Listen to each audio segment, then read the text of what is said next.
इस कार्यक्रम के पुण्यार्चक हैं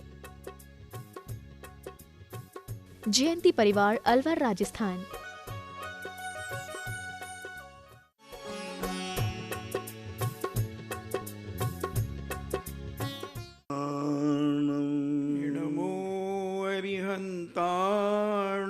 नमो सिद्धाणं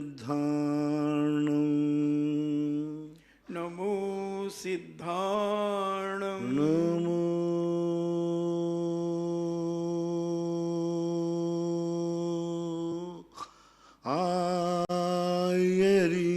आयर्याणं नमो आयर्याणं नमो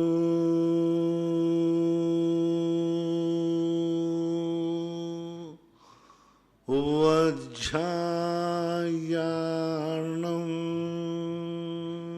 नमो वज्झायाणं नमो लोये सव्व साहूर्णं नमो लोये सब्बे साहूणं। पंच परमेष्टि भगवान की जय। आचार्य श्री गुरुवर कुंद कुंद महाराज की जय। आचार्य श्री गुरुवर विद्यासागर महाराज की जय। परम पूजनीय निर्यापक श्रमण मुनि श्री सुधा सागर जी महाराज की जय। चुल्लक श्री गंभीर सागर जी महाराज की जय। सभी जिज्ञासु एवं श्रोतागण अपने अपने स्थान से पूज्य श्री को नमोस्तु करें। नमोस्तु महाराज जी, नमोस्तु महाराज जी। रीना जैन वासवाड़ा से पूछती हैं, नमोस्तु गुरुदेव, मेरा प्रश्न है, अगर किसी को असाध्य रोग हो जाए और उसकी सेवा न करके उससे अगर हम गिलानी करते हैं तो हमें कौन से पाप का बंध होगा? सारे दुनिया के पाप के होंगे, बंद होंगे, जितने हैं उतने होंगे। सबसे बड़ा तो बीमारी तो होगी ही होगी। जुगुप्सा नाम की एक कसाय है, और जो दूसरों से घृणा करते हैं उनको भी उसी प्रकार की बीमारी होती है। शास्त्रों में ऐसा उल्लेख आया कि दूसरे गंदे व्यक्ति को देखकर मजबूर उसके प्रति ग्लानि भाव की तो उसे भी दुर्गंधा होना पड़ा, कोढ़ निकलना पड़ा। ऐसे ऐसे उदाहरण शास्त्रों में आते हैं। कभी भी हो, किसी व्यक्ति यदि कर्म का मारा है, कोई भिखारी है, बेचारा क्या करे, उनके पास इतना सावन के पैसे ही नहीं हैं, कर्म के मारे हैं, उनसे दुर्गंधा है, उनसे घृणा मत किया करो। विचार किया करो कि देखो मनुष्य पर्याय पा करके भी आज इनकी क्या स्थिति है। त्रियंच आदियों के लिए भी देखकर घृणा नहीं करना, वो क्या करे, उनकी पर्याय ऐसी है। और गुणीवानों को देखकर मुनि तन मनन न देख घिनावे तत्व कुतत्व पिछाने। गुणवानों को देख करके तो ऐसा करना ही नहीं चाहिए। एक बार अष्टावक्र के संबंध में एक कहानी आती है कि अष्टावक्र जो आठों बहुत ज्ञानी थे, और वो अष्टावक्र आठों वक्र उनके टेढ़े थे, हाथ पैर सब टेढ़े थे, ज्ञान बहुत था। अष्टावक्र गीता प्रसिद्ध दुनिया में। राज दरबार में जब उनको बुलाया गया तो उनकी चाल ढंग देख करके, क्योंकि जो टेढ़ा बांका होता है वो टेढ़ा टापटा चलता है, आठों अंग उनके टेढ़े थे। तो पूरी सभा, विद्वानों की सभा, सब देख करके हंसे। राजा साहब ने इस विद्वान को बुलाया जिसके कान टेढ़े, आँख टेढ़े, मुंह टेढ़ा, नाक टेढ़े, सब कुछ टेढ़ा, आठों अंग टेढ़े, चलना भी नहीं आता। वो टेढ़े टापटे लोगों को अपने चलते देखा। सारी सभा हंस गई। तो अष्टावक्र ने कहा कि हे राजन, मुझे इन चमारों की सभा में क्यों बुलाया? राजा स्तब्ध हो गया कि चमारों की सभा कैसे? बोले चमार को ही हड्डी और चमड़ी का ज्ञान होता है, विद्वानों को तो नहीं होता। ये चमारों को ज्ञान होता है कि भाई हड्डी चमड़ी टेढ़े टापते हैं, मेरे हाड़ मार टेढ़े टापते हैं। तो हाड़ मास का ज्ञान तो चमारों को होता है, इनको ज्ञान है कि ये हाड़ मास ठीक नहीं है। इसलिए मैंने समझा कि चमारों की मंडी में मैं आया जहां पर हाड़ मांस को देखा जाता है अच्छे हैं या बुरे, तो बड़ा संस्मरण है। वहाँ कहने का अर्थ है कि जो व्यक्ति झाड़ मांस को ही देखते हैं उनकी भी दशा ऐसी होती है। कभी किसी की कर्म के मार से कुछ हुआ है, कौन चाहता है टेढ़ा टापरा होना, कौन चाहता है गंदा होना, कौन चाहता है बीमार होना, लेकिन हो गया। गिलानी मत करो, गिलानी की है तो एक दिन ये कर्म तुम्हें उस दशा को जरूर दिखाएगा। पवन वंदना जैन सतना से पूछती हैं, नमोस्तु महाराज जी, महान आत्मा को नरक से निकलकर तीर्थंकर बनना है, उनकी माता भी यही 16 स्वप्न देखती हैं या उनसे कुछ अंतर रहता है, जैसे देव विमान आदि?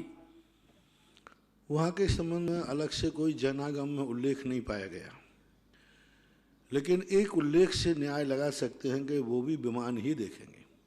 कारण उसका भवन देखेंगे, कारण उसका कि 6 महीने पहले जहाँ नारकी रहता है उसे वज्र का कपाट, वज्र को क्षेत्र कीलित कर देते हैं, जैसे आप लोग लॉकडाउन में करते ना, ऐसा उसका क्षेत्र सीमित कर देते हैं। हो सकता है उस क्षेत्र का आकार महल के समान हो, भवन के समान हो, यान के समान हो। कीलित काय से करते, कैसे करते, उसका आकार क्या है, इसका वर्णन तो नहीं मिला। और माता 16 स्वप्न जो देखती है वो 6 महीने बाद देखती है। जिस दिन गर्भ में आता है जीव उस दिन 16 स्वप्न देखती है। और वहाँ उस जो नारकी जीव तीर्थंकर बनने वाला है उसके 6 महीने पहले ही। नमोस्तु महाराज जी, मंदिर जी में बैठकर स्थापना कर सकते हैं क्या? और उस जगह में हम बैठ के पूजा कर सकते हैं? वहाँ भगवान तो नहीं दिखते, मगर भीड़ आदि के कारण हम एक हॉल में बैठ करके पूजा कर लें तो क्या कर सकते हैं? पहली बात तो है भगवान के सामने खड़े होकर पूजा होती है तो अच्छा है, लेकिन 2 कारणों से बैठ के कर सकते। एक तो व्यवस्थाएं, आप खड़े हो जाओगे तो पीछे वालों को दर्शन ही होना बंद हो जाएगा, कोई दर्शन ही नहीं कर पाएगा। 4 घर वाला छोटे होते, इसलिए बैठ के कर लेना चाहिए जिससे सबके दर्शन होते जाएं।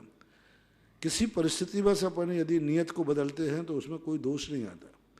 या आप अस्वस्थ हैं, खड़े होने में समर्थ नहीं हैं, तो आप बैठ के कर सकते हैं। रही बात दर्शन की, तो यदि मान लीजिए बहुत सारी भीड़ है, कार्यक्रम होते हैं, तो भगवान का दर्शन करके चढ़ा करके यदि आप किसी कोने में बैठ के मंदिर के जहाँ से भगवान नहीं दिखते हैं वहाँ भी पूजा कर लेते हैं तो कोई बात नहीं, क्योंकि आप चैत्यालय के अंतर्गत हैं। पर ऐसी विधि आप घर में नहीं अपना लेना, ट्रेन में नहीं अपना लेना। अलाउड, अभी कोरोना की बात अलग थी, आपातकाल था, ये मार्ग नहीं बन जाए। लेकिन चैत्यालय के अंदर भगवान नहीं भी दिख रहे हैं भीड़ के कारण, तो आप कोने में कर रहे हैं, अष्टदम चढ़ा रहे हैं, चढ़ा सकते हैं, लेकिन ये अपवाद मार्ग है, मूल मार्ग नहीं। शेखरचंद जैन तेंदुखेड़ा दमोह से पूछते हैं, नमोस्तु महाराज जी, सिद्ध चक्र मंडल विधान में दिया है जल सिद्ध, नभ सिद्ध, थल सिद्ध, तो इसका क्या अर्थ है? ये एक प्रकार के कहाँ जहाँ से जो भगवान सभी आकाश से ही सिद्ध होते हैं, क्योंकि केवल ज्ञान होने के बाद सभी 5000 धनुष ऊपर चले जाते हैं। लेकिन भूत प्रज्ञापन नय की अपेक्षा से अंतिम बार ये कहाँ जल में से थे, किसी ने उपसर्ग कर दिया, जल में फेंक दिया था, वहाँ से केवल ज्ञान हो गया। कोई पृथ्वी पर बैठे थे, केवल ज्ञान हो गया। बहुत सारे तव सिद्धे, नय सिद्धे, संयम सिद्धे, चरित्र सिद्धे, तप की महानता थी। इन मुनिराज ने केवल ज्ञान प्राप्त किया, तप में निपुण थे, मासोपवासी थे। नए सिद्धे, इनका तत्व चिंतन बहुत गहन था। ये निश्चय नय प्रधानी, व्यवहार नय प्रधान के माध्यम से किसी एक नय को महत्वता देते थे। जैसे मार की प्रभावना पर इनका ज़्यादा जोर था, ये व्यवहार नय पे है। नहीं, इनको मार प्रभावना से कोई नहीं, आत्म ध्यान से मतलब था, अपने आप में मस्त रहते थे निश्चय स्वरूप में। भूत प्रज्ञापन, जब केवल ज्ञान होता है उसके पहले तो 9वें गुण स्थान में सबके परिणाम एक समान ही होते हैं। ये तो उसके पहले बहुलता की अपेक्षा, जैसे उन्होंने उदाहरण दिया कि कोई शुद्धोपयोगी है तो क्या 24 घंटे शुद्धोपयोगी नहीं रहता था, शुभोपयोगी भी रहता था, बहुलता की अपेक्षा। दूसरा उदाहरण दिया, किसी ने कहा आम्र वन है तो उसमें नीम का पेड़ भी तो है, जामुन का पेड़ भी है, लेकिन बहुतायत होने से उसको आम्र वन ही कहा जाएगा। इसी प्रकार से यहाँ लगा लेना चाहिए कि जब व्यक्ति अपने उपयोग में परिणामों में अंतर लाता है तो है, लेकिन भूत नय की अपेक्षा से इनके जीवन में क्या जिस भाव से इन्होंने मोक्ष प्राप्त किया है, ये व्यवहार प्रधानी थे या निश्चय प्रधानी थे? इनके जीवन में जो है तप की महत्वता थी या ध्यान की महत्वता थी या स्वाध्याय की महत्वता थी?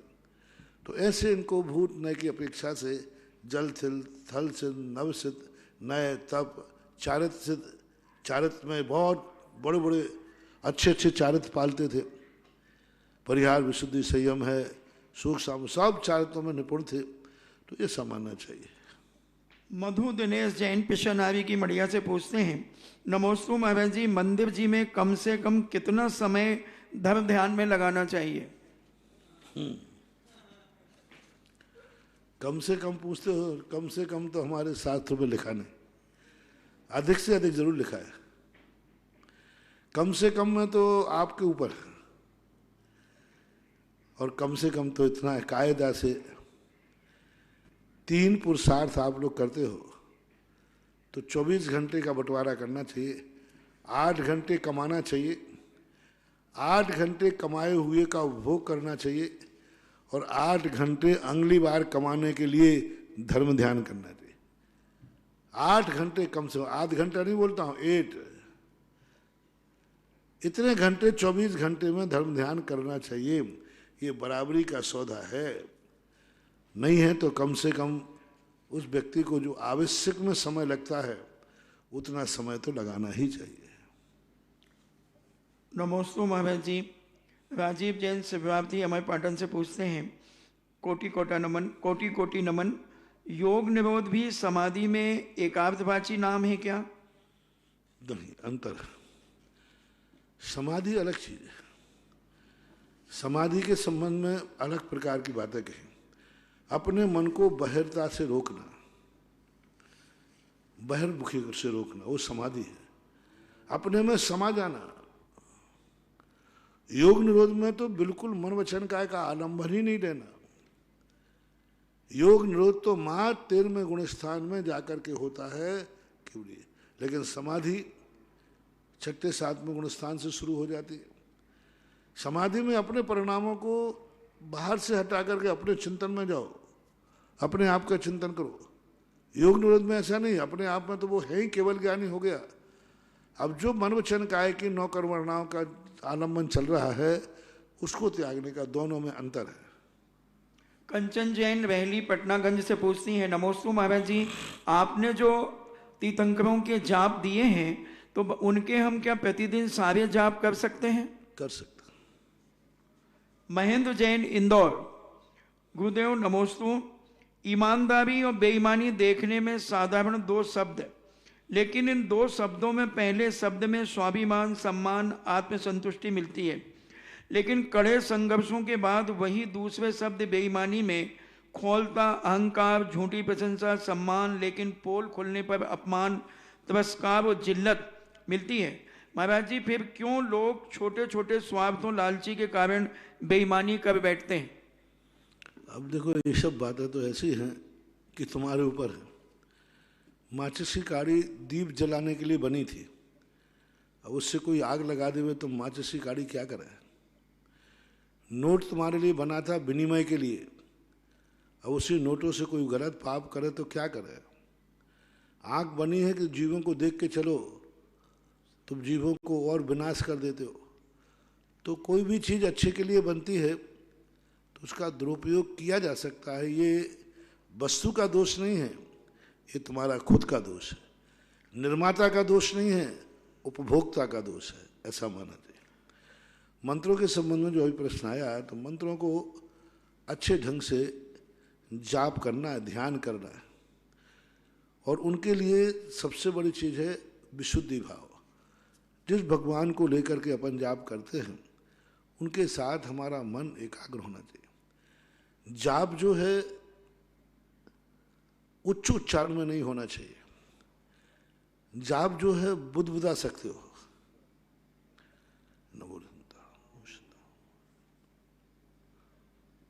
यहां तक कर। श्रेष्ठ जाप बनता है जो अंतर जल्प होता है। अंतर्जल्प उसे कहलाता है ना ओंठ हिलते हैं ना जिह्वा हिलती है, मात्र नमोकार मंत्र उच्चारण हो रहा है और कोई शब्द बाहर नहीं आ रहा है।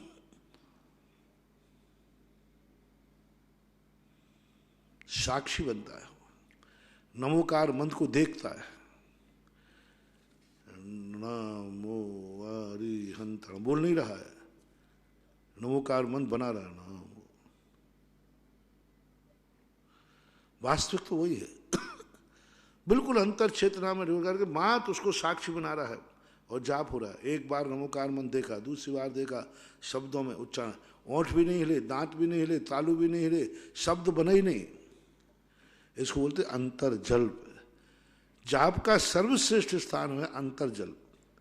आप उस मंत्र को साक्षी बनाइए, आप बिल्कुल मंत्र को साक्षी बनाइए, एकदम एक एक अक्षर तुम्हारे ज्ञान का विषय बनना चाहिए। तुम्हारे आंख बंद है लेकिन एक ओम दिख रहा है, नमो दिख रहा है, पूरा अरिहंताणम दिख रहा है। अर्थ नहीं, शब्द भी। जाप में अर्थ की तरफ नहीं जाया जाता, जाप में शब्द की तरफ जाया जाता है कि इस शब्द का जो रूप है वो क्या है। फिर उसी जाप को जब व्यक्ति पूर्णता शुद्धता के साथ उच्चारण करता है, साक्षी करता है, उसमें व्यक्ति भूलने की संभावना रहती है, चूक सकता है।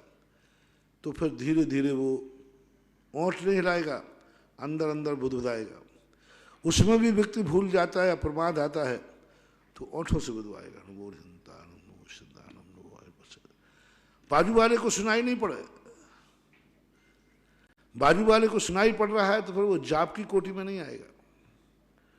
जपना नाम है, जपना।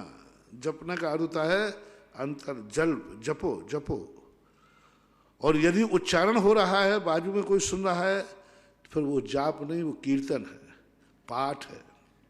जैसे नमोकार मंत्र का अपन पाठ करते हैं, नमो अरिहंताणम, नमो सिद्धाणम, नमो आयरियाणम, नमो वज्रायाणम, नमो लोहे शव साहुणम, ये पाठ कहलाता है।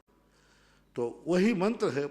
पाठ करना है जब उच्चारण से करें, जाप करना है तो अंतर्जल्प करें, अंतर्जल्प में भी साक्षी बनाए, ये होता है। अब इसी जाप को जब हमें ध्यान करना है तो ध्यान से हम क्या करते हैं, उसकी अर्थ क्रिया की तरफ जाते हैं कि नमोकार नमो अरिहंताणम की अर्थ क्रिया क्या है, ओम ह्रीम झ्रीम क्रीम आदि की अर्थ क्रिया क्या है। अर्थ क्रिया का अर्थ है इसका प्रयोजन क्या है, मैं किस लिए फिर रहा हूं, आपका पर्पस क्या है। क्योंकि बीजाक्षर स्वयं में अपनी अर्थ क्रिया को नहीं रख पाते, वो तो अनेक कर दे। तो उन बीजाक्षरों का अर्थ क्या है, तो उन बीजाक्षरों का अर्थ आपके ऊपर आधारित है कि आपका लक्ष्य क्या है। अब उन बीजाक्षरों को आप उस लक्ष्य से कनेक्टेड कीजिए। अब ये जाप नहीं रहा, ध्यान की तरफ बढ़ गया, जाप को ध्यान में कन्वर्ट कर दिया। ये जाप में उस अर्थ क्रिया, उस प्रयोजन से कर रहे हैं, और वो प्रयोजन अपने ज्ञान में आ जाते, जिसे साध्य कहते हैं। जाप साधन है और जो हम पाना चाहते वो साध्य है। साध्य और साधन को जब जोड़ देते हैं तो वह जाप के बाद ध्यान बन जाता है। जाप में साध्य हो ये कोई नियम नहीं, लेकिन यदि साध्य आ गया है तो इस साधन को हम उस साध्य से जोड़ देंगे कि मैं इस मंत्र को उस कार्य के लिए कर रहा हूँ, और उसका कनेक्शन कर दिया। अब इसकी जो रेज है उससे जुड़ जाएगी और वो रेज। इस प्रकार के मंत्रों के जाप, कोई भी जाप होते हैं, जाप करने में कोई बाधा नहीं, बस उसको किस ढंग से कैसे करना है ये सावधानी रखना चाहिए। अशोक जैन बेंगलोर से पूछते हैं, नमोस्तु महाराज जी, पर्व के दिनों में सिद्धांत शास्त्रों का स्वाध्याय नहीं करना चाहिए। वे सिद्धांत शास्त्र कौन कौन से हैं? क्या तत्वावसूत, कौमर साहब, जीवकांड, कर्मकांड आदि सिद्धांत शास्त्र में, एवं कौन कौन से समय में अध्ययन नहीं करना चाहिए? सिद्धांत शास्त्र में आते हैं तो, पर सिद्धांत शास्त्र दो प्रकार के हैं। एक वो सिद्धांत शास्त्र हैं जो गृहस्थों को पढ़ने का अधिकार ही नहीं है, पहली बात। इसलिए तुम्हारे लिए कोई तिथि नहीं दी गई। गृहस्थों के स्वाध्याय के लिए कहीं नहीं कहा गया कि किस दिन स्वाध्याय करें और किस दिन ना करें। जब मुनियों के कृति कर्म में आया है स्वाध्याय, मुनियों के तपों में आया है स्वाध्याय, तो वहां पर जाकर के जब कहा तो मुनि के द्वारा किए गए तपों में स्वाध्याय में कहा कि तुम इन दिनों में स्वाध्याय नहीं करना, क्योंकि तुम स्वाध्याय के अधिकारी हो। गृहस्थ को क्यों नहीं कहा कि गृहस्थ उन ग्रंथों का पढ़ने का अधिकारी ही नहीं है। इसके लिए पूज्यवर नेमीचंद महाराज ने 9वीं 10वीं शताब्दी के अंदर जब सठखंडागम का अध्ययन कर रहे थे, वो उसी समय उनके चामुंड राय आकर उनके दर्शन करने आए। बोले गुरुदेव क्या पढ़ रहे हैं? जैसे उन्होंने देखा तो उन्होंने बंद कर दिया। बोले गुरुदेव मुझे देख करके पढ़ना क्यों बंद कर दिया आपने? बोले ग्रंथ आपके पढ़ने लायक नहीं है, आप गृहस्थ हैं। तो उनको और रुचि जाग गई। किसी चीज़ को बंदेज कर दिया जाए तो रुचि जाग जाती है, कोई क्यों नहीं पढ़ना। तो कहा गुरुदेव फिर इसका हमें ज्ञान कैसे होगा? तो फिर उन्होंने उस ग्रंथ का जो सारांश जो गृहस्थ भी पढ़ सकता है उसे गोमटसार कर्मकांड के रूप में दिया। सठखंडागम को 6 खंडों को मंथन करने के बाद गोमटसार नाम का जीवकांड और कर्मकांड ये ग्रंथ बनाया। तो इसलिए फिर भी अष्टमी चौदश के जो फल दिए गए हैं वो सब साधु संगों पर लागू होते हैं। जैसे उनका गुरु वियोग, गुरु कलह, संग विच्छेद, संग पर संकट, तो ये जो शब्दों के प्रयोग किए वहाँ पर, इससे लगता है कि ये सब मुनियों को ध्यान में रख के कहा गया। आप लोगों को भी जो गहन ग्रंथ हैं वो तो ना पढ़ें, तत्वासूत वगैरह है 10 लाख क्षण में। अब तुम्हें तत्वासूत को अष्टमी चौदश को ही टाइम मिलता है, और दिन तो कोई टाइम नहीं। इसलिए गृहस्थों को कोई बात नहीं, जो सामान्य ग्रंथ हैं ये संग्रह ग्रंथ कहलाते हैं, इनको पढ़ सकते। अंकित जैन रांची से पूछते हैं, औपशमिक भाव वाला उपशम और कर्म की 10 अवस्था में जो उपशम है उसमें क्या अंतर है? उपशम भाव एक तत्व है और उपशम जो करण दिया गया है वो क्रिया है। उस क्रिया के माध्यम के बाद जो भाव हुआ, जैसे मान लो किसी ने कोई क्रिया की तो क्रिया जो हुई वो तो उपसमकरण हुआ, और क्रिया के बाद फिर परिणमन क्या हुआ? जैसे किसी ने अपन को चुकौती ली तो चुकौती लेना एक क्रिया हुई, अब फीलिंग क्या हुई? दुख की, वो भाव हुआ। तो उपसमकरण करने के बाद जो उसका भाव होता है उत्पन्न, उसको उपसम भाव बोलते हैं। ये बात अलग है कि उपसमकरण में और उपसम विधि में थोड़ा सा एक अंतर और है कि उपसम भाव मात्र 2 कर्मों के निमित्त से ही बनता है, दर्शन मोहिनी और चारित्र मोहिनी के हिसाब से। इन 2 के ही उपसम भाव बनते हैं। और लेकिन उपसमकरण के समय अन्य प्रकृतियों को भी उपसमित करता है। जैसे उपसम श्रेणी चढ़ता है तो उसको उपसमकरण ही बोलेंगे। उपसमकरण करते समय 8वें गुण स्थान में इतनी प्रकृतियों को वह रोक देता है। तो इस प्रकार का थोड़ा सा भेद है। बाकी ये दोनों में एक तो करण है, एक उपसम भाव है। उपसमकरण करने के लिए उसके लिए समय कोई ज़्यादा नहीं लगता। उपसम भाव के लिए उसमें कोई क्रिया नहीं होती, वो तो फल रूप होता है। लेकिन उपसमकरण के अंदर उसे क्रिया करना पड़ता है। स्थिति कांडाघात, अनुभाग कांडाघात, गुणकार, निर्जरा, गुण श्रेणी, आयाम, बहुत सारे व्यापार होते हैं। और उपसम भाव तो शांत होता है, उसका फल है, ऐसा मानना चाहिए। प्रति समय जो कर्म बनते हैं उन सबसे निधत निकाचित कर्म का बंद होता है या कोई और विशेष परिणाम से? निधत्त निकाचित जो परिणाम है हमेशा बंधे, कोई नियम नहीं। निधत्त निकाचित कर्मों का जो अष्टम गुणस्थान के अपूर्व गुणस्थान तक निधत्त निकाचित कराने की विच्छुति हो जाती है, यानी अष्टम गुणस्थान तक ही बंधेंगे। और जो अंदर बंधे हैं ये अष्टम गुणस्थान से ऊपर यदि चढ़ेगा तो जो वो कर्म कभी नहीं कर सकते थे, लेकिन निधत्त निकाचित कर्मों की विच्छुति हो जाती है, सत्ता में भी नहीं रहेंगे, उनका निधत्त निकाचितपना खत्म हो जाता है। इसलिए नीचे जो है निधत्त निकाचित कर्म कभी भी बन सकते हैं, लेकिन सदा बनते हो ऐसा कोई नियम नहीं है। आदि कुमार जैन नागपुर से पूछते हैं, नमोस्तु महाराज जी, उपशम श्रेणी चढ़ने वाले छायोपशमिक सम्यक दृष्टि मुनिराज मोहिनी कर्म के कितने और कौन सी प्रकृतियों का उपशम करते हैं? कौन? मोहिनी कर्म के उपशम श्रेणी चढ़ने वाले छाय उपशमिक सम्यक दृष्टि मुनिराज मोहिनी कर्म की कितनी प्रकृतियों का उपशम करते हैं? तो उपसम श्रेणी 6 उपसम वाले चढ़ेंगे क्यों? उपसम श्रेणी चढ़ने के पहले 6 उपसम भाव रहता है। श्रेणी में 6 उपसम भाव नहीं होता। 6 उपसम सम्यक दर्शन होते ही नहीं श्रेणी में। 6 उपसम सम्यक दर्शन के गुणस्थान है 4, चौथा, 5वां, 6वां और 7वां। 7वें गुण स्थान के बाद जैसे श्रेणी में जाते हैं तो 2 ही सम्यक दर्शन होते हैं, उपसम और या छायक। 6 उपसम सम्यक दर्शन श्रेणी में नहीं होता। निश्चय जैन बेंगलुरु से पूछते हैं, नमोस्तु गुरुदेव, क्या सम्यक दर्शन छूट जाने पर उस जीव को सम्यक दर्शन होने पर जो अनुभव हुआ था वह क्या याद रहेगा? नहीं रहेगा, क्योंकि वह अपने ऐसे ज्ञान की पर्याय है जो मति शुद्ध ज्ञान उसकी धारणा नहीं बना सकता। उसको क्रिया याद रह सकती है। मैं मुनि था, मैं पहले भगवान का अभिषेक करता था, पूजन करता था, स्वाध्याय करता था। ये बाह्य क्रियाएं तो मिथ्या दृष्टि बनने के बाद उसको याद रहेंगे। मैंने इतने उपवास किए, मैंने चर्या की, मैंने केशवंश किया, मैंने स्वाध्याय किया, मैंने ये किया, ये सब रहेंगे। लेकिन अंतरंग जो परिणति अनुभूति है वो मति ज्ञान का विषय नहीं बन पाती, वो धारणा का विषय नहीं बन पाती, इसलिए उसके ज्ञान में नहीं रहेगा। संचित जैन अशोकनगर, नमोस्तु महाराज जी, नरक गति में आहारक मार्गणा में दोनों आहारक और अनाहरक अवस्था ली गई है, तो नरक गति में अनाहरक अवस्था कैसे होती है? जब जीव आता है और जाता है, जैसे जाने वाला जीव है, तो जाने वाला जीव नरक आयु का उदय है उसका, और नरक आयु का उदय वाला व्यक्ति 2 मोड़े लेके जा रहा है तो 2 समय के लिए अनाहरक हो जाएगा ना। नरक गति और नरक आयु का उदय आ गया तो वो नारकी कहलाता है।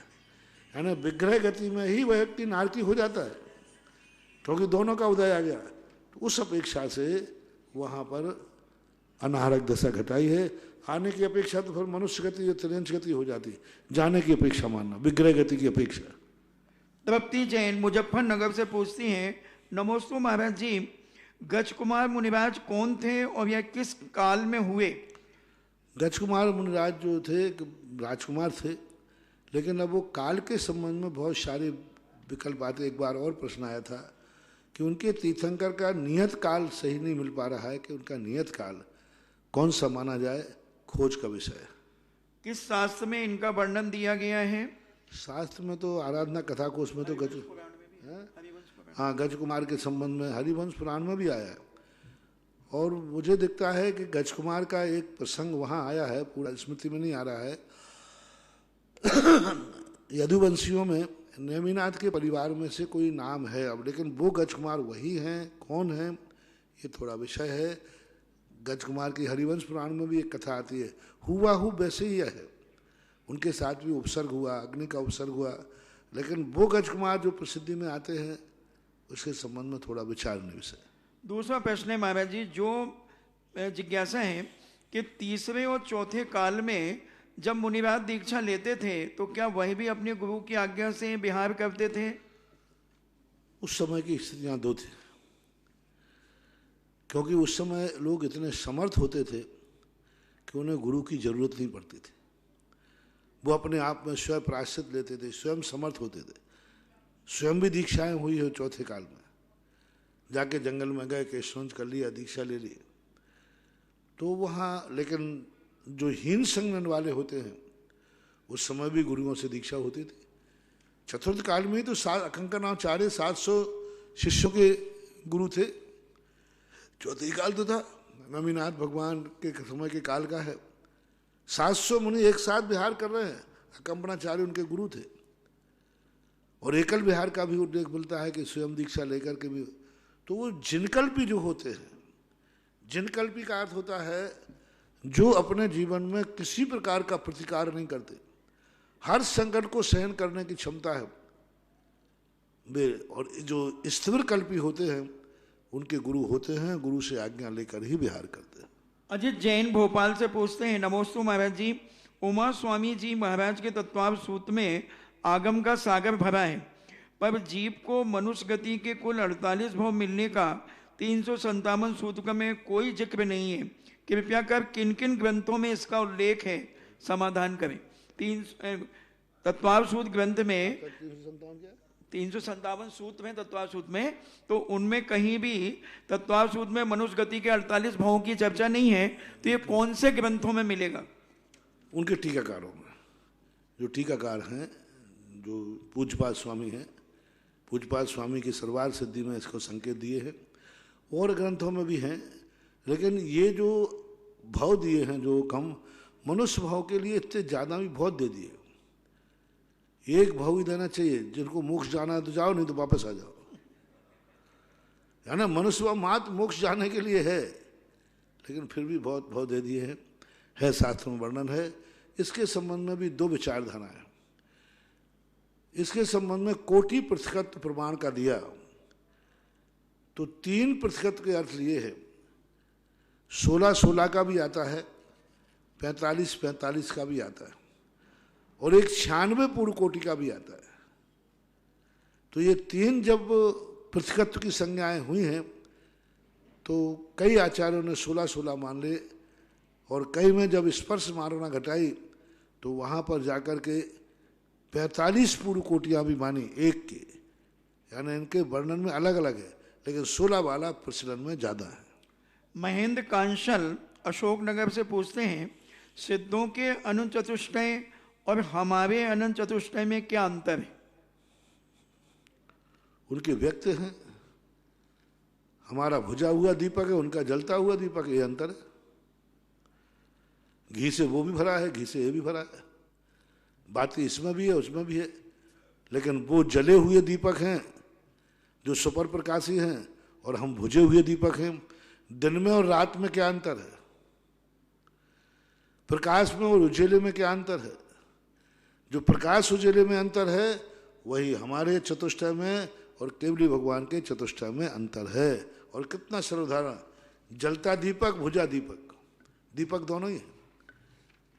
बुझा हुआ दीपक ठोकरों से नहीं बचाएगा, बुझा हुआ दीपक सत्य का ज्ञान नहीं कराएगा, लेकिन जलता हुआ दीपक ठोकर से बचाएगा, सत्य को उद्घाटित करेगा।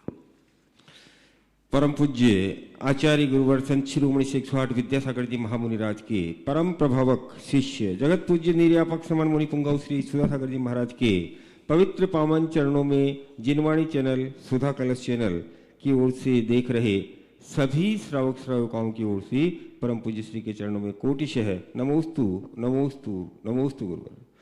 बंधुओं, परम पूज्य श्री के आशीर्वाद से जो तपोदय क्षेत्र पर गौशाला चल रही है, उस गौशाला के लिए 11,000 रुपये की दान राशि की घोषणा की है श्री नवीन जी, रेणु जी, अर्चित जी, रितिका जैन, वसुंधरा गाजियाबाद। और जो असीमकालीन भक्तामर विधान तपोदय तीर्थ क्षेत्र पर चल रहा है, उसमें वर्ष में एक दिन अपने ग्रुप के नाम से विधान करने का सौभाग्य प्राप्त किया है। श्री दिगंबर जैन अंताक्षरी ग्रुप, एडमिन जम्बू कुमार जैन ठुकराई और भावना स्वप्निल जैन आरोन गुना। आपके दान और पुण्य की अनुमोदना। और आज की प्रथम जिज्ञासा है प्रदीप गोधा बिजुलिया की ओर से। नमोस्तु गुरुवर, मेरी जिज्ञासा है 12 चक्रवर्तियों को लेकर। महाराज श्री पुण्य के योग से चक्रवर्ती पद प्राप्त किया, कुछ चक्रवर्ती सिद्धालय को प्राप्त हुए, कुछ स्वर्ग में गए, मगर 2 चक्रवर्ती 7वें नरक में गए। ऐसा क्यों हुआ कि पुण्यशाली जीव जो कि चक्रवर्ती हुए, उन्हें भी मरण करके नरक में जाना पड़ा? ऐसा क्यों? नमोस्तु। पुण्य 2 प्रकार के होते हैं, एक पुण्य पापानुबंधी और एक पुण्यानुबंधी। पुण्य को भोगने के बाद व्यक्ति पुण्य को छोड़ देता है, या कुछ भोगने के बाद शेष को पुण्य को छोड़ देता है, तो उसकी सदगति हो जाती है। जैसे आपको जीवन भर के लिए एक बहुत बड़ी रीति है, कोई भी चीज तुम्हें सामग्री मिले, उसमें से कुछ ना कुछ अंश निरुपभोग होना चाहिए। भारत में परंपरा है, भोजन खाते हैं, एक गिलास निकाल के अलग रख देते हैं। वैष्णव लोग उसमें से थोड़ी छिटकी निकाल के अलग रख देंगे खाने के पहले। एक रोटी गौ ग्रास की निकालते हैं कि कुछ ना कुछ जो तुम्हें मिला है उसको पूरा नहीं भोगना। जो मिला है पूरा भोगता है तो उसकी दुर्गति होती है। इसलिए कुछ ना कुछ अंश जो तुम्हारी जिंदगी में आया हो उसको अपने भोग में नहीं लेना। वो धन दौलत भी हो सकता है, पांचों इंद्रियां भी हो सकती हैं, आंख भी है, 24 घंटे अपने भोग विलासिता के लिए नहीं। इन आंखों का कुछ थोड़ा बहुत दूसरों के काम में आना चाहिए।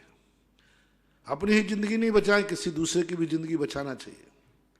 ये कान अपने ही स्वार्थ की बातें नहीं सुने, दूसरों की भी दुख की बात सुने। मुंह से अपने ही स्वार्थ की बात नहीं निकाले, पर कल्याण की बात निकाले। तो ये नीति है।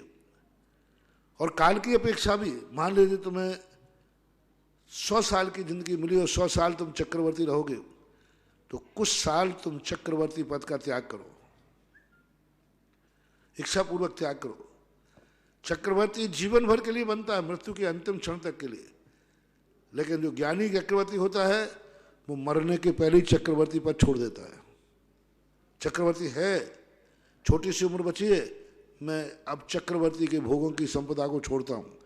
यदि अंतिम समय तक चक्रवर्ती पद मिला है और अंतिम समय तक भोगा तो नियम से उसे नरक जाना ही पड़ेगा।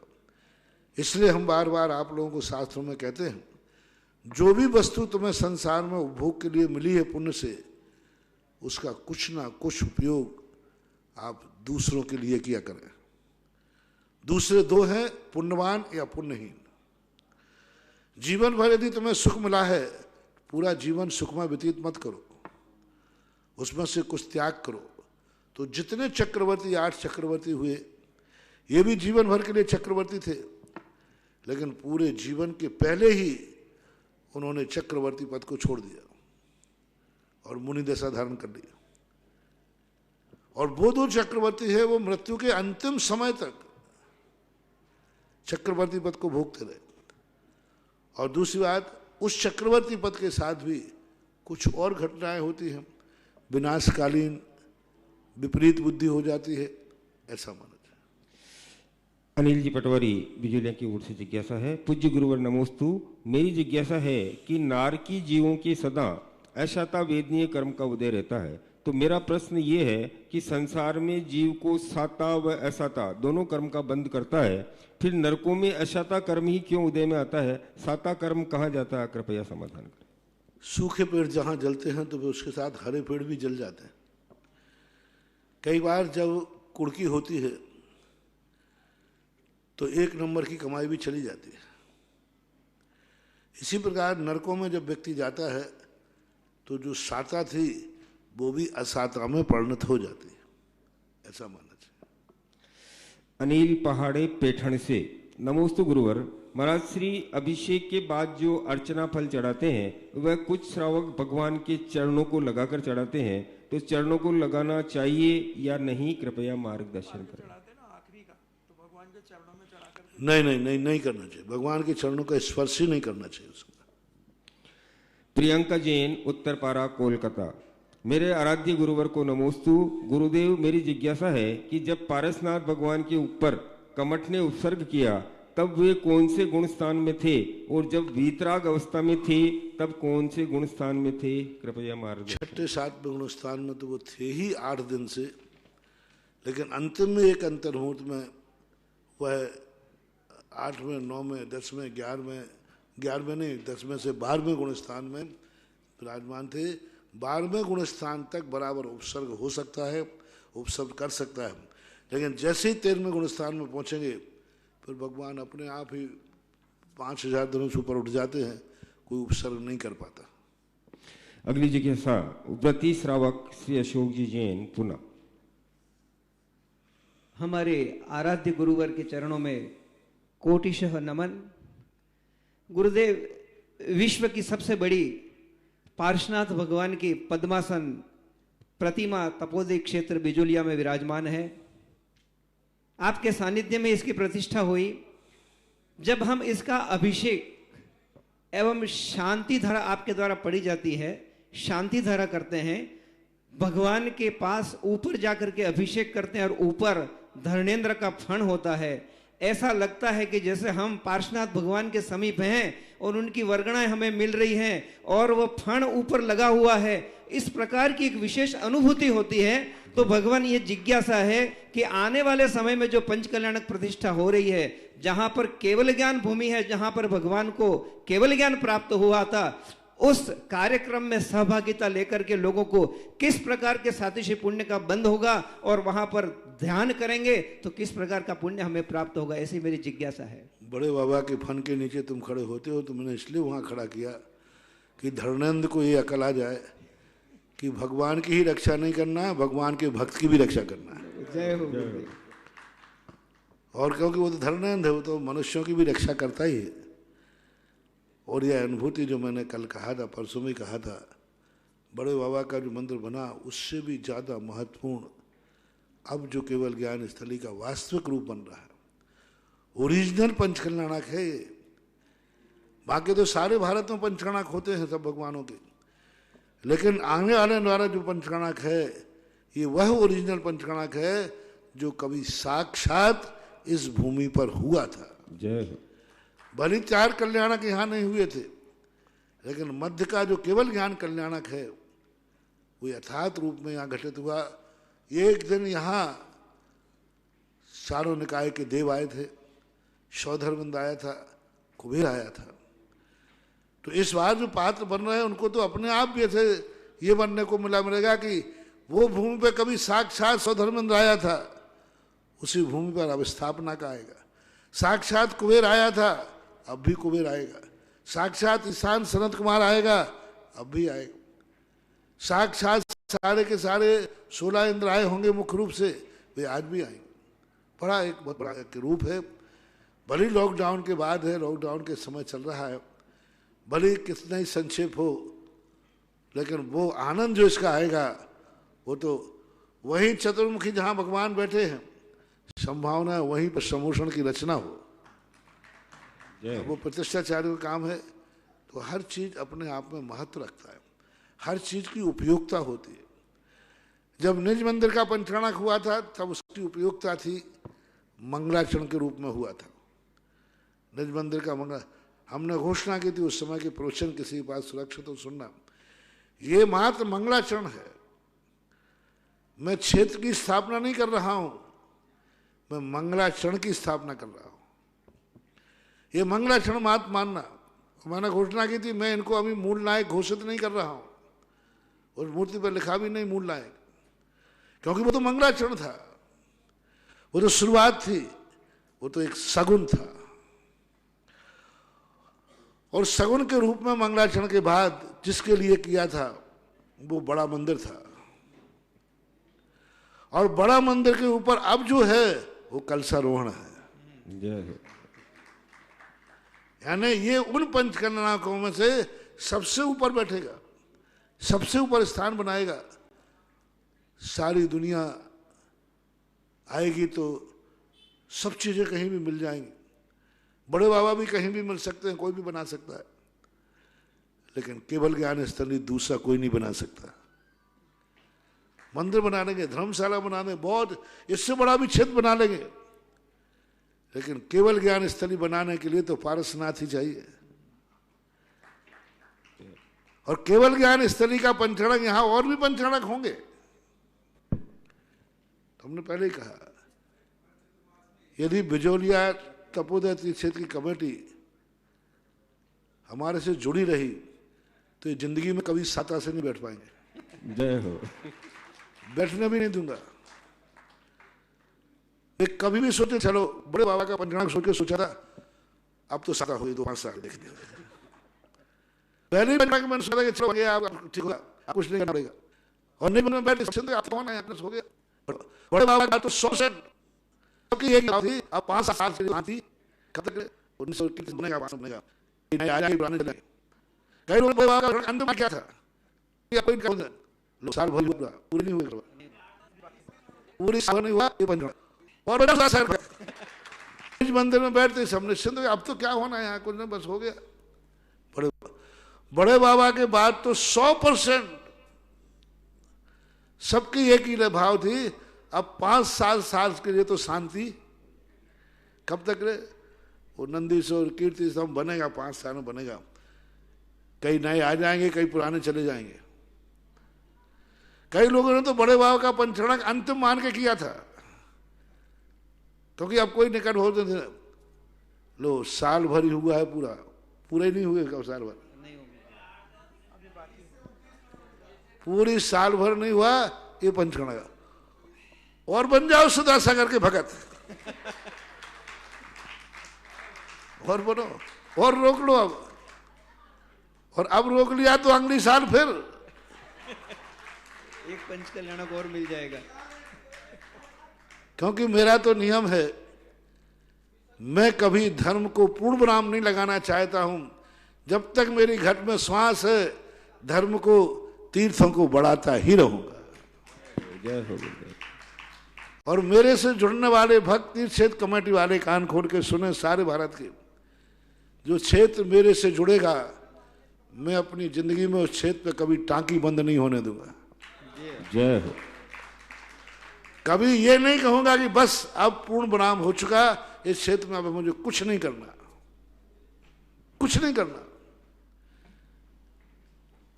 जितने बार बुलाओगे कुछ ना कुछ नया पैराग्राफ लिखा जाएगा। यदि पूर्ण विराम लगाना है तो कृपया करके अब कभी मत बुलाना, और आगे ग्राफ लिखाना हो तो तुम्हारी मर्जी, मैं मना कर नहीं देता। आज नारायणी ज्ञानोदय तीर्थ देख लो आपके राजस्थान में, अभी गए लोगों ने कहा महाराज जी हमारे 24 बन गई, सब हो गया, बढ़ जय हो, गंगा नहाए। किशनगढ़ के बाद ले गए तो पुराना तीर्थ क्षेत्र तो रह गया चाराना, और अब बन रहा है 8 आना, अभी 4 आना तो बाकी है, और बाकी कब तक रहेगा कुछ नहीं कह सकते। यही मजा है जिंदगी का। संसार में व्यक्ति कभी पूर्ण विराम नहीं लगाता। मैंने ये अकल तुम लोगों से ली कि तुम लोग गृहस्थी में रहकर जो धन का रागी होता है, धन का लोभी होता है, वो कभी अपने धन पर विराम नहीं लगाता कि मैं इतना ही कमाऊंगा, मैं इतने ही प्लाट लूंगा, मैं इतने ही खाऊंगा, कुछ नहीं करता। वो कहता जैसा मौका आएगा देखा जाएगा। मैंने कहा जब संसारी धर्म में पूर्ण विराम नहीं लगाता तो मैं भी धर्मी हूं, धर्म में पूर्ण विराम क्यों लगाऊं? संसार बढ़ रहा है तो धर्म बढ़ेगा, और संसार घटाओगे मैं बंद कर दूंगा, ऐसी बात नहीं है, मैं बंद कर दूंगा। महाराज जी आप बताओ, आप कितने तीर्थ बनाओगे ये बता दो, कितने मंदिर बनाओगे ये बता दो। तो मैं यही पूछता हूं, आप बता दो कितने मकान बनाओगे आप? जब तक मकान बनते रहेंगे दुनिया में, तब तक सुधा सागर का मंदिर भी बनवाते रहेंगे भक्तों। जय हो। जो मकान बनाना बंद कर देगा उससे कहना अब आगे कोई मकान तो नहीं बनाओगे, नहीं बनाऊंगा, कोई प्लाट तो नहीं खरीदोगे, नहीं करूंगा, अब और कोई कार्य तो नहीं करना, नहीं करूंगा, व्यापार तो नहीं करोगे, नहीं करूंगा, ठीक है आज से तुम्हें कुछ नहीं करना। अब मैं तुम्हारे छोकरे को पकड़ूंगा कि बाप ने तो त्याग किया, तू और बता भाई। मैं भी जानता हूँ होशियारी, तुम लोग बहुत आगे के खोपड़ी तेज हो, बनिया हो। महाराज जी देखो मैंने सब त्याग दिया, मैंने दुकान फुकान पे बैठना बंद कर दिया, व्यापार धंधा बंद कर दिया, मांस जाना बंद कर दिया, सब बंद कर दिया। अब तो आप मेरे लिए दान के लिए प्रेरणा तो नहीं दोगे? हाँ नहीं बिल्कुल नहीं, काहे को दूंगा? तुमसे तो बोलूंगा ही नहीं, तुमसे बोलूंगा नहीं, मुझे मालूम है तुम किसको सौंप के आए हो। अब मैं तुमसे नहीं बोलूंगा, तुम्हारे छोकरे को पकड़ो, आजा बेटा, उसको पकड़ूंगा कि बाप जो वसीयत देके गया उसका परसेंटेज दे, अब तू कमाएगा उसको दे। पीढ़ी दर पीढ़ी चलते रहना चाहिए। हमें तो हमेशा कहता हूं तुम्हारी पूर्व पीढ़ी ने जो किया है वो तुम्हें करना है, और तुम जो कर रहे हो आगे पीढ़ी को शिक्षा देके जाना कि मेरे बाप ने एक मंदिर बनाया था, प्रेस्टेज बनाओ, मैं भी मंदिर बना के मरूंगा यदि असली बाप का बेटा हूं तो मैं भी बना के बनूंगा। ध्यान रखना, भावना तो भाव, क्या बात होगी, नहीं बना पाओ मत बनाना, भावना तो भाव। मेरे पूर्वजों ने जो किया है वो मैं करके रहूंगा, मैं असली वंशज हूं, मैं भी करूंगा। नहीं कर पाए वो हमारी बदकिस्मत है। भावना तो करो शुरू में, मैं भी करूंगा ये कार्य, और अपने बेटे को भी कह देना, बेटा मैंने जितना कमाया जिंदगी में, सबसे ज्यादा कमाई का पैसा मैंने तपोदय तीर्थ क्षेत्र में लगाया। मैंने भोगों में नहीं उड़ाया, पापों में नहीं उठाया, मैंने मकान ही नहीं बनाया है, मैंने तपोदय तीर्थ क्षेत्र में मंदिर बनाया। तपोदय तीर्थ क्षेत्र में मैंने फलानी मूर्ति बैठा ली, तपोदय क्षेत्र में ये कार्य किया है। बेटा मैं तो मर रहा हूं, मैं तो छोड़ रहा हूं, यदि तू मेरा वास्तविक रूप से आशीर्वाद चाहता है तो कर नियम पापा, जितना आपने दान दिया है उससे 1.5 मैं दान दे करके अपने बेटे को वसीयत सौंपूंगा। जो तूने दिया उससे ज्यादा, तूने एक मंदिर बनाया, मैं भी मंदिर बनाऊंगा। ये क्रम पीढ़ी दर पीढ़ी चलते रहना चाहिए, तभी धर्म आगे बढ़ता है। तो ये पंचकर्णक, मेरा तो भाव है कितने पंचकर्णक हो, कम से कम कितने कह दो, भगवान पारसनाथ कौन से नंबर के हैं? बस तो अब उत्तर समझ लो। जय हो, जय हो। भावना कही है, संकल्प नहीं किया।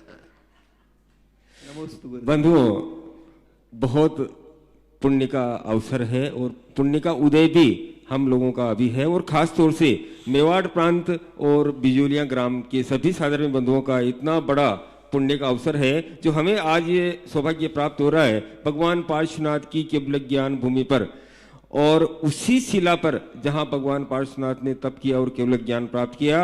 और आज के ज्येष्ठ और श्रेष्ठ आचार्य भगवंत संत शिरोमणि से 108 विद्यासागर जी महामुनिराज का आशीर्वाद और परम पूज्य निर्यापक श्रमण मुनि पुंगव श्री स्वतंत्र जी महाराज के सत्संग सानिध्य में 12 से 16 फरवरी तक भव्य जिनबिंब पंच कल्याणक प्रतिष्ठा महोत्सव करवाने का हमें यह सौभाग्य प्राप्त हो रहा है। बंधुओं, ये स्वर्णिम अवसर है, ऐसा अवसर न पहले आया और न आगे आने की संभावना है। तो इस स्वर्णिम अवसर में अपने अपने परिवार के नाम से एक एक पात्र जरूर बने, और विशेष तौर से मेवाड़ प्रांत और बिजोलिया ग्राम के जितने भी साधारण बंधु हैं उनसे मैं विशेष तौर से निवेदन कर रहा हूं, क्योंकि ये अपने जीवन काल में ऐसा अवसर अब आगे मिले या नहीं मिले तो सभी लोग अपनी अपनी भावनाएं बनाएं।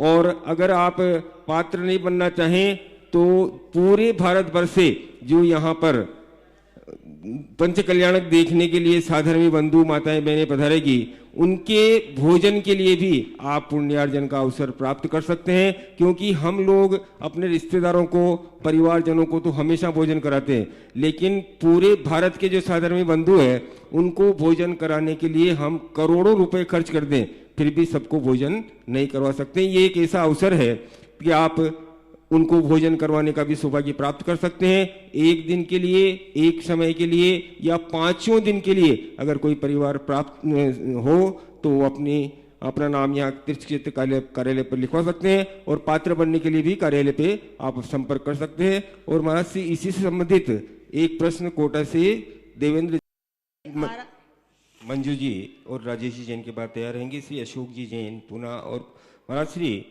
ये जो परिवार है मंजू जी, डॉक्टर राजेश जी छाबड़ा परिवार, आपने चातुर्मास स्थापना के समय एक भक्ति कलश की स्थापना की थी, और आज इसी परिवार ने श्रीमती सुमति देवी, राजेश जी, मंजू जी, मिलिशा जी, दिव्यांग छाबड़ा परिवार राणोली ने असीम कालीन भक्तामर विधान में भी साल भर में एक दिन अपने परिवार के नाम से विधान करवाने की स्वीकृति प्राप्त की है। आपके दान और पुण्य की अनुमोदना जिज्ञासा रखें। मेरे आराध्य गुरु को बार बार नमोस्तु। गुरुवर, आपके असंख्यात गुणों का तो हम बखान नहीं कर सकते। कई बार आपकी बुद्धि को देखकर ऐसे लगता है कि आप अगर लौकिक जीवन में, सांसारिक जीवन में होते तो आप तो हर एक परीक्षा को पास कर लेते। महाराज जी, आपने आज तक शांति धारा, आजीवन भक्तामर विधान, 12 वर्षीय कोर्स आदि चलाकर हमको अमूल्य निधि प्राप्त की है। महाराज जी, आज हम नारेली में भक्तामर का विधान करके आए हैं। महाराज जी, मेरी जिज्ञासा यह है कि आपका नाम मात्र लेने से ही हमारी सारी शंकाएं, हमारे सारे संकट दूर हो जाते हैं। तो महाराज जी, आपकी जो एनर्जी है वो हम तक कैसे पहुंचती है? नमोस्तु गुरुवर। मैं दुनिया की परीक्षा क्यों देता? एक परीक्षा ही में दुनिया की परीक्षा समाहित है, क्योंकि दुनिया की जितनी परीक्षाएं हैं वे तो कहीं ना कहीं से किसी ना किसी रूप में इसमें समाहित हो ही जाती है, और ये परीक्षा दुनिया की परीक्षाओं में समाहित नहीं होती। एनर्जी प्राप्त करने का तो तरीका मात्र स्वयं के पास होता है। महाशक्तियां, मैंने एक दिन कहा था, महान शक्तियां कुछ देती नहीं हैं, लेकिन महान शक्तियों से दुनिया लिए बिना जीती नहीं है। भगवान किसी को कुछ देते नहीं हैं, लेकिन भक्त भगवान से लिए बिना जीता नहीं है, जीते ही नहीं। ये दुनिया महाशक्तियों से जीवित है, लेकिन वो देते नहीं है, उनसे मिलती है। महान आत्माओं को एक वृक्ष के समान कहा है। वृक्ष किसी को ऑक्सीजन देता नहीं है, लेकिन सारी दुनिया वृक्ष से ऑक्सीजन लेती है। वृक्ष कभी किसी को फल देता नहीं है, सारी दुनिया वृक्षों के फल खाती है। वृक्ष कभी किसी को छाया देता नहीं है, सारी दुनिया वृक्षों की छाया में बैठती है। ऐसे ही होती है महान विभूतियां। ये अपने आप में महान हो जाते हैं, इनको कोई मतलब नहीं कौन, सारा जगत फल लेता है, छाया लेता है, सब कुछ उनसे ऑक्सीजन लेता है, और वो अपने आप में लीन रहते हैं। इसलिए तो लेने वाले की योग्यता है। वृक्ष सदा ऑक्सीजन देता है। आपकी नासिका ठीक होना चाहिए, आपके फेफड़े ठीक होना चाहिए। महाराज श्री एक वृक्ष देखो, आपने देखा ऑक्सीजन तो सदा विद्यमान है। ऑक्सीजन का सिलेंडर भी मुंह पे लगा दिया, लेकिन फिर भी वो नहीं ले पा रहा है। क्या कमी है? फेफड़े खराब हो गए। यदि फेफड़े सही हैं तो ऑक्सीजन सिलेंडर की जरूरत नहीं है। ऐसे ऐसे लोगों को देखा जो 8-8 दिन तक जमीन के अंदर खान में दबे पड़े रहे और जिंदा रहे ऑक्सीजन लेने में। तो ऑक्सीजन तो 3 लोक में ऐसा कोई भी स्थान नहीं है जहां पर ऑक्सीजन ना हो। हर स्थान पर ऑक्सीजन है। जो वहां के जीव रहते हैं उनके लायक है। लेकिन अब लेने के फेफड़ों की ताकत चाहिए। फेफड़े ठीक रखो, ऑक्सीजन हमेशा मिलेगी। भक्ति ठीक रखो, गुरुओं की एनर्जी सदा मिलती रहेगी। नमस्ते गुरुवर। महाराज श्री एक क्वेश्चन और था आपका। महाराज जी 12 वर्षीय जो आपने कोर्स चलाया है वो इतना अच्छा है कि आज के 3 साल पहले हमको ये भी नहीं आता था कि 7 तत्व और 9 पदार्थ क्या होते हैं। लेकिन आज हमने रत्कर्ण श्रावकाचार्य, इष्टोपदेश, द्रव्य संग्रह, 6 डाला आदि कंठस्थ याद कर लिए हैं। महाराज जी आप हमको आशीर्वाद दो कि हम पूरा 12 वर्ष का कोर्स कर सकें। नमस्ते गुरुवर। तुम्हारे साथ रानोली सब लगा ना, रानोली। हाँ, तो सबसे बड़ी चीज तो है कि तुम उस गांव के हो जिस गांव में हमारे दादा गुरु ने जन्म लिया था। जय हो। ज्ञान सागर का। महाराज जी मेरे और 15 तुम्हारा छावड़ा गोत्र है, ज्ञान सागर भी छावड़ी गोत्र में जन्मे थे और उसी परिवार के कह रहे चौम वाले तो उसी परिवार के ही हैं। बहुत अच्छा है। अंश वही चल रहा है तो संस्कार भी वो चलना ही चाहिए। महाराज जी आपके आशीर्वाद से मैं मतलब व्रत मैंने ले लिए हैं महाराज जी। ठीक। नमस्ते गुरुवर। अशोक जी के बाद इस कार्यक्रम के पुण्यार्चक थे जयंती परिवार, अलवर, राजस्थान।